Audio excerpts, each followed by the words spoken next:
Assalamualaikum everyone, welcome back again to my natural studio. I hope you are fine by the grace of Allah. I'm also fine today. So আমরা অনেকে ইংরেজিতে কথা বলতে চাই, but আমরা কিছুক্ষণ ইংরেজিতে কথা বলার পরে আমরা স্টপ হয়ে যাই।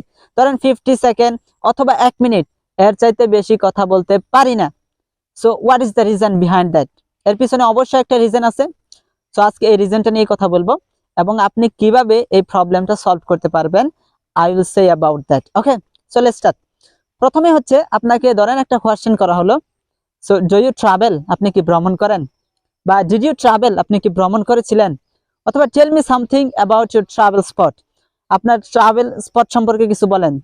লাস্ট টাইম আপনি যে ট্রাভেলটাতে গেছিলেন, তখন আপনি হয়তো বা আপনার লাইফে অনেক জায়গায় ভ্রমণ করেছেন, কিন্তু আপনি যে জায়গায় ভ্রমণ করেছেন সেই জায়গাটা হয়তো বা একটু কম সুন্দর ছিল, অথবা মানে সেই জায়গায় অনেক কিছু সুন্দর ছিল, বাট আপনি কিছুক্ষণ বলার পরে মানে সেই সেন্টেন্স গুলো শেষ হয়ে গেছে। তখন আপনি কি করবেন? তখন আপনাকে মিথ্যা বলতে হবে।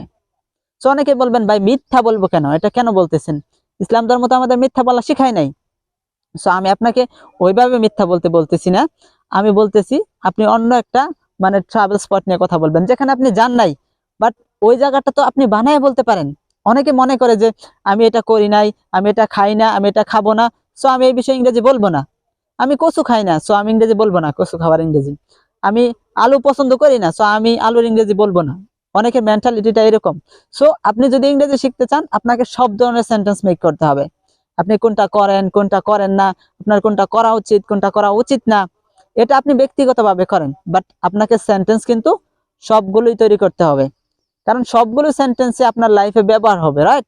সো আপনাকে সবগুলো সেন্টেন্সই তৈরি করতে হবে। আপনি কোনো সময় কানাডা যান নাই, তো কানাডাতে কি কি থাকতে পারে আপনি আনুমানিক একটা সামারি তৈরি করেন, আনুমানিক ভাবে বলেন। সো সবকিছু যে সত্য হবে, that's not like that. So try to say, আপনি বলার চেষ্টা করেন। আপনি যদি না বলেন, আপনি যদি 50 সেকেন্ড 1 মিনিটের মধ্যে শেষ হয়ে যান, তাহলে কিভাবে হবে? আপনাকে বলতে হবে যে আই ওয়েন্ট টু কানাডা, আমি কানাডাতে গিয়েছিলাম, and I saw so many people, I saw so many beautiful travel spot, that was wonderful, and the behavior of the people of this country is wonderful. I like to travel in Canada, and again I will go to travel, আমি আবার travel করতে যাব। অথবা কানাডাতে যে ফুডগুলা ছিল সেই ফুডগুলা অনেক সুন্দর।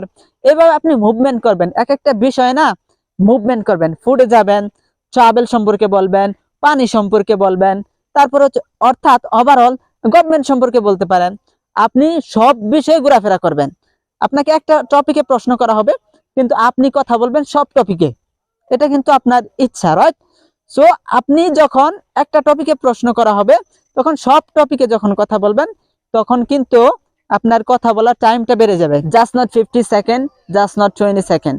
আপনি যদি এই পদ্ধতি ফলো করেন, আপনি লং টাইম কথা বলতে পারবেন। আর এই পদ্ধতিগুলো আসলে স্পিকাররা ফলো করে। সো আমি আশা করি আপনি এই পদ্ধতিগুলো ফলো করার মাধ্যমে আপনি একজন ভালো স্পিকার হবেন এবং লং টাইম আপনি ইংরেজিতে কথা বলতে পারবেন। So brother, if you think this video was little bit helpful for me, helpful for the beginner level student, beginner level learners, so never ever forget to subscribe and hit the like button, and never forget to leave your valuable comment in this comment box. And I will see you very soon with another video with another topic, more helpful topic.